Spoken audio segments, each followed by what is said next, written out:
everybody, welcome to my kitchen. I am Elizabeth Hines from Total Wellness Health Coaching and the Autoimmune Free Cooking Club. And today I'm making a super delicious soup because it is September. There's a little bit of a chill in the air and I'm ready for some soup.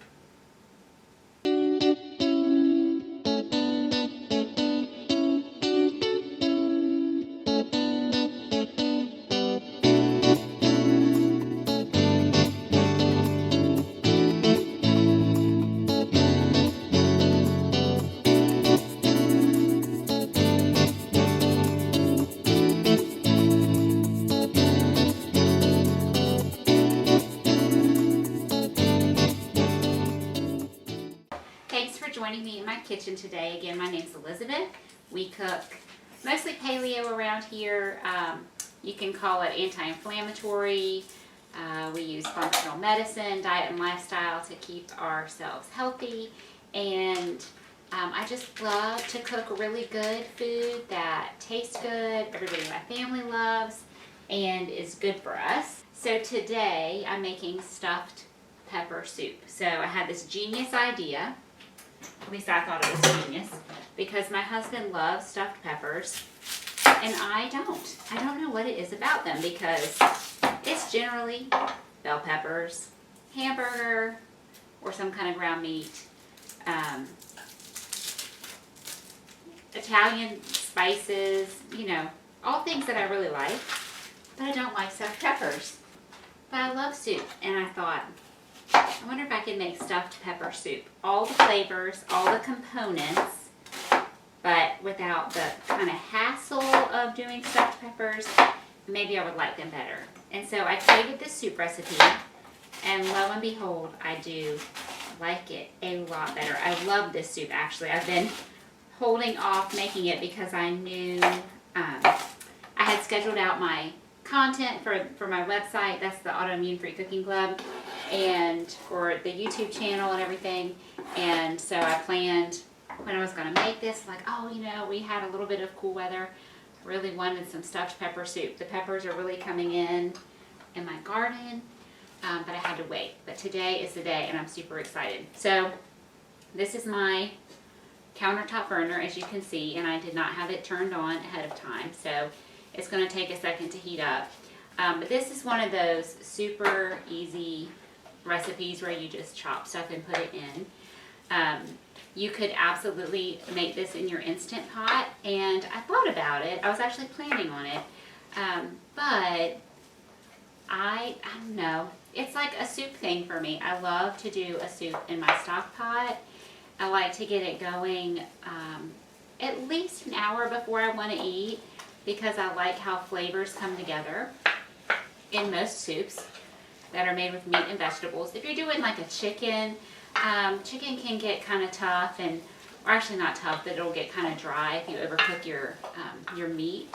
But a ground beef, it's going to just get better and better. And with the tomato sauce and the spices, I just love this one. If I have it ready about an hour before dinner. So I just decided to use my stock pot tonight. But you could use your Instant Pot. You would just, all these browning steps that I'm doing here, do that in the Instant Pot with it on saute. And then you'll get your liquids and all your other ingredients in. And you could, if you're going to use rice, so rice is traditional in stuffed peppers. To keep this totally paleo, which would be grain-free, we would just use cauliflower rice. But my family's actually been eating this way for a long time, and we all know that we tolerate white rice really well. So I tend to use a combination. So I have about a little under 2 cups of cauliflower rice and a little under half a cup of white rice. So if you're going to use an actual grain rice, or some other grain that you like, you need to cook your soup for at least as long as it takes for your rice to cook. If you're using cauliflower rice, it doesn't take all that long. So in the Instant Pot, under pressure, 5 to 7 minutes. Once you put your rice, once you have everything in, and that would cook your rice. But if you're not going to use rice, it's like, why use the Instant Pot? I certainly don't think you would need to use the, turning this one off, the pressure function. But what would be a great use of the Instant Pot would be its slow cook function. If you wanted to get this recipe started maybe before you went to work in the morning, whether that's at home or away from home, and then just let it go on slow cook all day, it would be great. I actually thought about doing that too, but I just was super busy, and it's now a little after 4. So typically I start cooking dinner at 5, then we eat around 6. I give myself an hour to cook. As you've probably heard me say before, I enjoy cooking. I look forward to that part of my day. But like I said, also, I like this soup to get to kind of simmer for a little while. So I wanted to start it by at least 4 o'clock. So all that to say, I couldn't do the slow cook thing because I didn't have time to get it going this morning or even at, lunchtime. So I'm just doing my regular old on the stove, medium to medium high heat, putting everything in the pot, browning it, adding the liquids. I'll put the lid on, let it simmer for an hour, and it'll be awesome. So I had a sweet onion, a pound of grass-fed ground beef, a little bit of avocado oil just in the bottom of my pan because grass-fed beef is pretty lean. And 2 stalks of celery. And now I was supposed to have just 1 large carrot, but these were both relatively small, so I have 2 smallish carrots.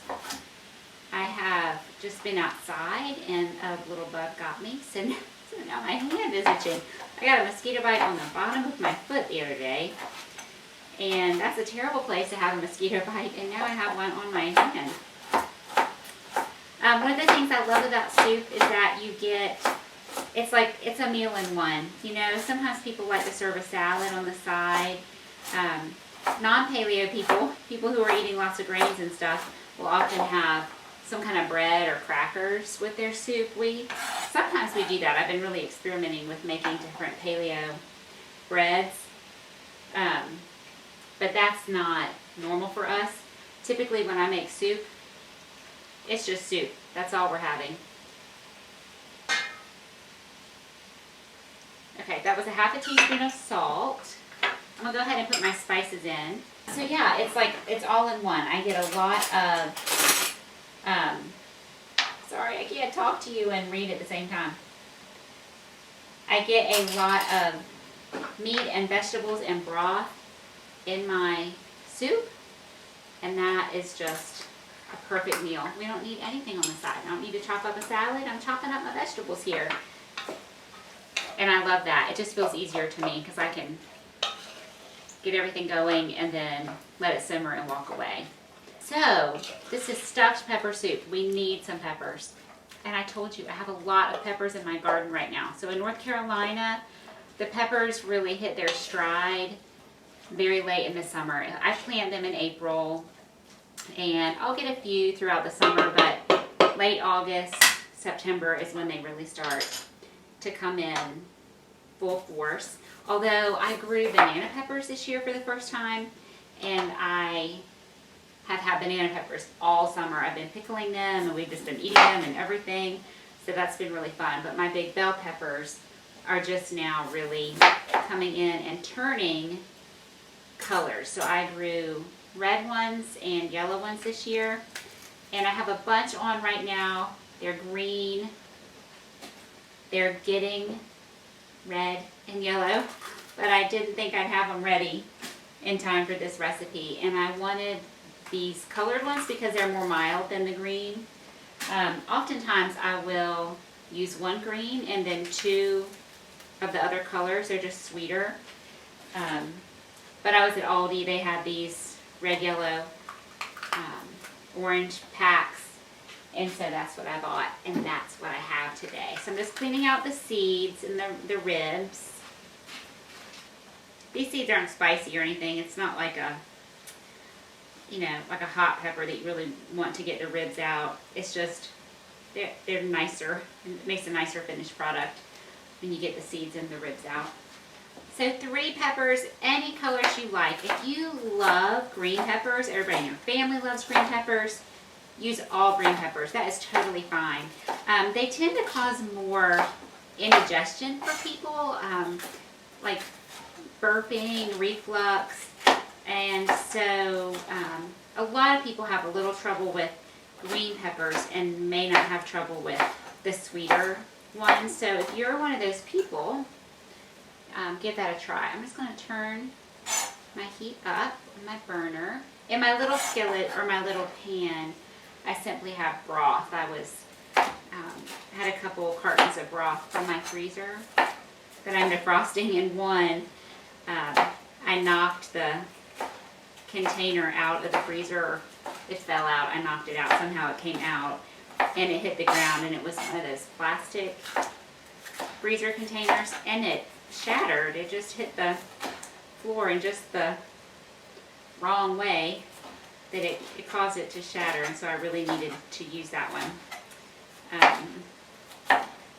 So it was just a little container of broth. I need 4 cups for this recipe, which is totally flexible. You can have a little bit less, you could have a lot more. It's totally up to you. I think 4 cups makes just about the right consistency of soup the way I like it, but absolutely you can add more broth if you like. If you're only going to use cauliflower rice, no actual rice that needs to bloom in the liquid, you can get away with using a little bit less. Isn't it pretty? It's so pretty already. You got all these peppers chopped, and then I'll add in the rest of my spices, other ingredients. So if you head over to my website, which I have 2, so I'm a functional medicine health coach. My coaching website is totalwellnesshealthcoaching.com. So if you know that you want to change your life, change your health with functional medicine, but need some help implementing, that's what a health coach can do for you. So you can head over there and find out more about functional medicine, health coaching, and different packages that I offer. But we're cooking today, so we're talking recipes. And my other website, Autoimmune Free Cooking Club, is a membership. There is a free level of membership, and I have a rotating set of recipes. So I just changed out my recipes from summer to fall. So you'll find some yummy pumpkin recipes and some more soup recipes, things like that. So if you head over to autoimmunefreecookingclub.com, you can go to the Join Us, I think it says Membership, and then Join Us tab and sign up for that free membership or the paid membership. There's I open that up several times a year. But you can always join the recipe only membership, which just gives you access to the hundreds of recipes on my website. It's like a cookbook that never ends. Every Wednesday I publish a new recipe. There's never any gluten, mostly no dairy. If it's a recipe that has dairy, it's almost always, something that's optional. Like I have a paleo pizza bowl. It's totally awesome without cheese. But if your family eats cheese, you can put cheese on top, and it's totally fine. So go over to my website, scroll around, see what you can find. There are a lot of great recipes, and this one is there as well. But because I have members that pay for access to my content, the recipes, as well as they get coaching with me and all sorts of other benefits, I can't give all my recipes away for free, but I am showing you how to make them. So if you simply want to follow along and write down the recipe as I make it, you're free to do that. But I don't write up for you every single recipe. I hope that makes sense. They are written up on my website. They're just not written up here on YouTube. So I've just put in a half a teaspoon of sage and celery salt, and I realized I also need basil and oregano, so I'll be right back. Okay, so we got a half a teaspoon of sage and a half a teaspoon of celery salt, and now I'm going to put in a full teaspoon of dried basil and oregano. I love fresh spices. People ask me if I don't like fresh spices because I don't use them as much. I do. I love fresh spices, but a lot of people don't have them, and so I really try to make my recipes accessible to the common person. My husband and I were just talking about this morning. We spend a large percentage of our income on food because we've decided to spend it on food that actually tastes really good, is high quality instead of spending it on medicine. And so we already are spending a lot of money on food by buying the highest quality, grass-fed meats, when we buy dairy, grass-fed, that sort of thing. So I try to make things affordable as I can and make them affordable for other people. I realize I'm in the teaching role here.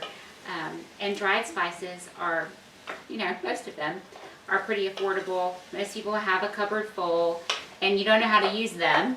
So we try to utilize the dried spices. Now I have this on high, so I have a lot of volume in here, and this is just a small burner. On your stove, this would cook faster. And I really would like to get these veggies browned a little bit. So I'm going to let it go on high. This is tomato paste, and I want 2 tablespoons of tomato paste. And that's about what I have left in this jar. So what I'm going to do actually is put all this in, and then I'm going to rinse out my jar with my broth.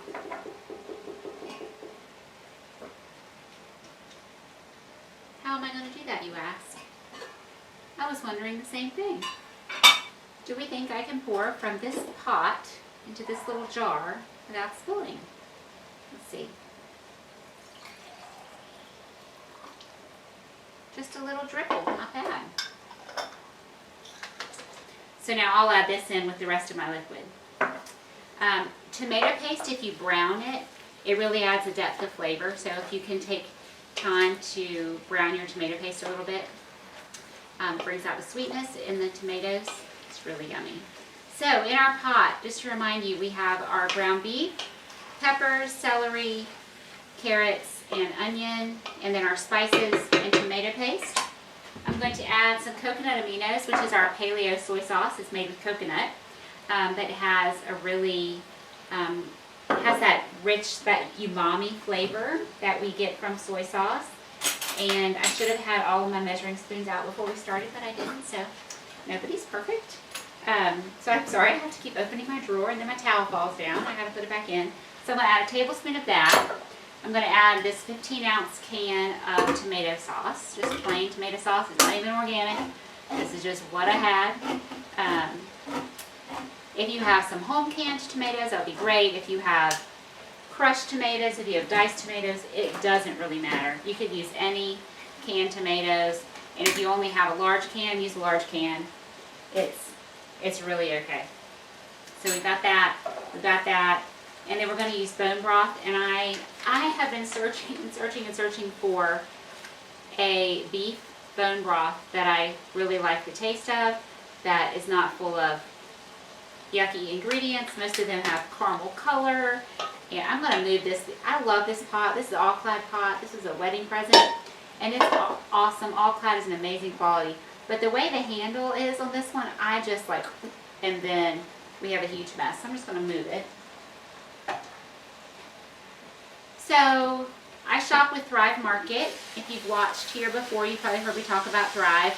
I'll put a link to them below. If you sign up with my link, you'll get something free. Sometimes it's 25% off your first order. Sometimes it's 30% off. Sometimes they send you free gifts. It kind of varies. And when this video goes live, I'm not sure what the offer will be. But Thrive is like Costco because it's a membership. It's about $60 a year. Whole Foods, it's all the healthy stuff. Natural foods you would buy at Whole Foods or your health food store where you live. And Amazon, because it comes to your door. They're not a storefront. You only order online. They ship to your house. I have at least one. I think I have a couple Thrive unboxings I've done to show you. Number one, their boxes are amazing. Their packaging is just like the best packaging. And their customer service is amazing. I've been happy with them since day one. And I have been a member for 3 or 4 years, since they were brand new, and I cannot recommend Thrive Market enough. I just can't recommend it enough. They're excellent. So even like the healthy junk food that we buy, like potato chips that are cooked in avocado oil instead of canola oil, that's our healthier version of a potato chip. We do eat some of that kind of stuff around here. I buy it from Thrive. It's way cheaper. all of our like grass-fed beef jerky sticks, that kind of stuff, almond butter, whatever I can get from them, I get from them because the prices are going to be better than any place local. Anyway, I've been looking and looking and looking for a beef bone broth that I like the taste of, and they just had a big sale. That's the other thing with Thrive Market. Not only is the stuff cheaper, even with the $60 annual fee, if you have $49 worth of merchandise in your order, it ships for free. I've never paid for shipping. I just order about once a month, and I have usually about a $100 order, so I get free shipping. But they also have sales, and so, you know, I buy the same things over and over again, and I'll get these emails, hey, one of your favorite products is on sale, and so then I'll stock up.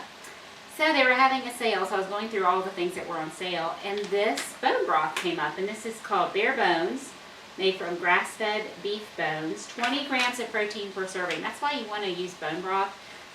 You have all the minerals that are coming from the bones and the different connective tissues that are used to make a good quality broth, but it's going to be high in protein. So this is a 16-ounce container, which is 2 cups. I need 4 cups of broth, so that's why I've supplemented with my chicken broth from the freezer. You could use chicken or beef, it doesn't matter. I usually use chicken, even in beef soups, because that's what I have.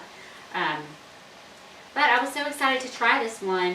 They're saying this whole container is a serving, so there are 20 grams of protein. So if you have somebody who is sick and is not able to eat a lot because they're not feeling well, but that they can keep down some liquids, bone broth is where it's at because they're going to get the protein that they need to heal.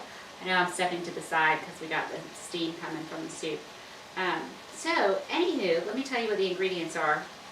Water, beef, bone broth, which is hilarious. That should be what it is. So it's like concentrated and they have added the water. And so it's the beef tendon, beef bones, and a whole bunch of vegetables. There's vegetable base, which is like some dehydrated vegetables, tomato paste, mushroom base, gelatin, and sea salt. So they've added gelatin, which is a little bit of a cheater, I guess, but I'd rather them add gelatin, which is a natural product, than a bunch of artificial things. So I'm just pouring it in here because I want to taste it. And if I weren't filming, I would have taken a sip right out of the container, but I'm going to pretend that I have some manners for all of you, and I'm not going to do that. So let's see, an all-natural beef broth that tastes good.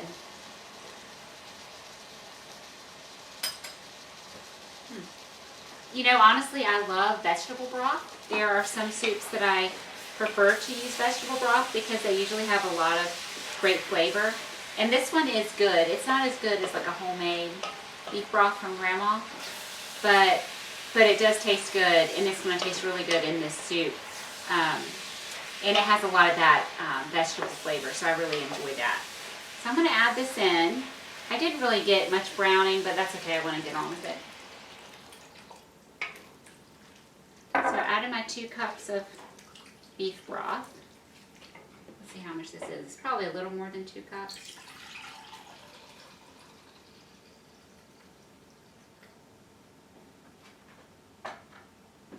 Okay, so I'm going to add my tomato sauce next because I want to rinse my tomato sauce can. Whoops. Of all things, my measuring cup is dribbling. So I'll just kind of go back and forth with my can to get it rinsed out. Where you pour it from is where it's going to, you know, rinse out the tomato stuff. A little bit. One more spot. I try to be frugal when and where I can. Okay, so we've got our 4 cups of broth in. And the can of tomato sauce. I've got my rinsed out tomato paste. I want to make sure I add that. You see how rich and thick that is? Coconut Aminos. That's just, there was a little bit of broth. A little under 2 cups of cauliflower rice, which will just kind of, it won't dissolve, but it'll just sort of melt into the soup. And with the actual real rice was, again, just under a half a cup, you won't know, am I eating a bite of rice? Am I eating a bite of cauliflower? Nobody will know. And so they're eating the vegetable. They feel like they're eating regular rice. It's a great trick. So I am just stirring this all together. And I'm going to bring it to a boil.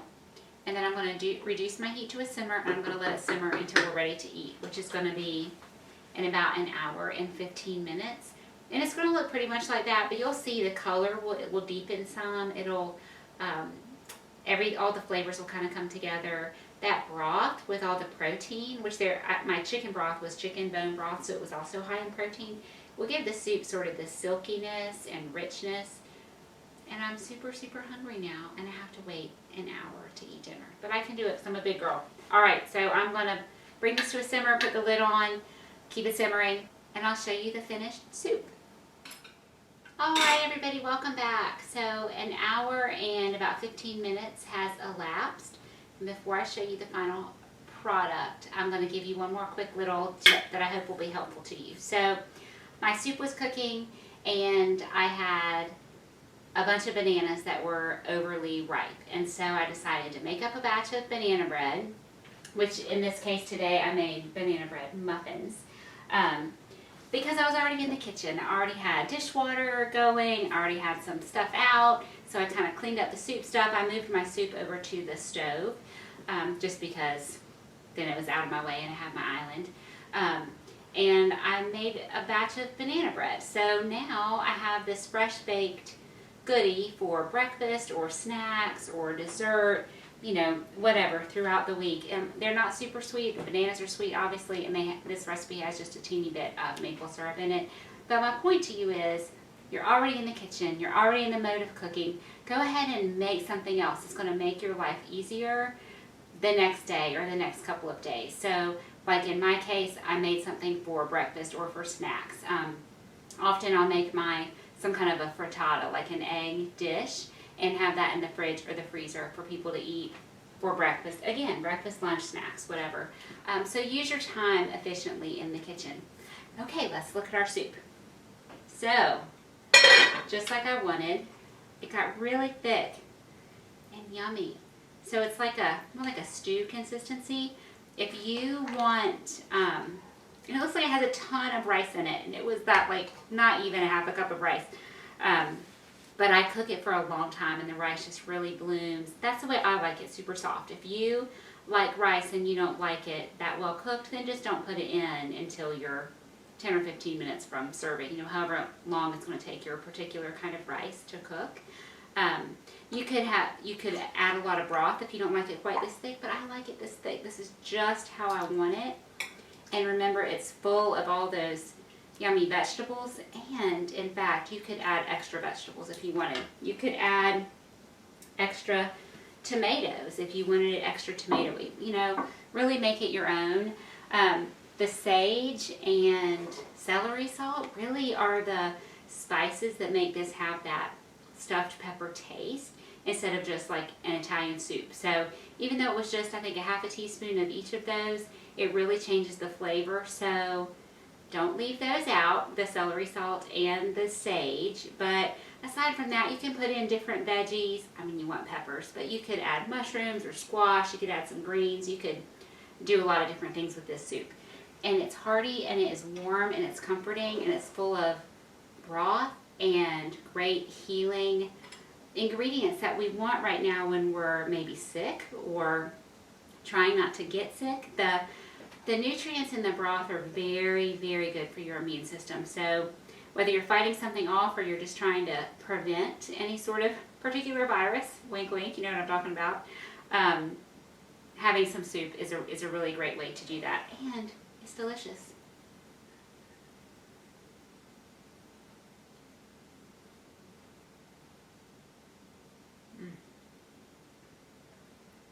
It's amazing to me how you can take such simple ingredients, mix them together, cook them for a little bit, and you have something that tastes amazing. It's like it's transformed. It's sort of magical, actually. So I hope you enjoyed watching this video. I hope you will give this soup a try.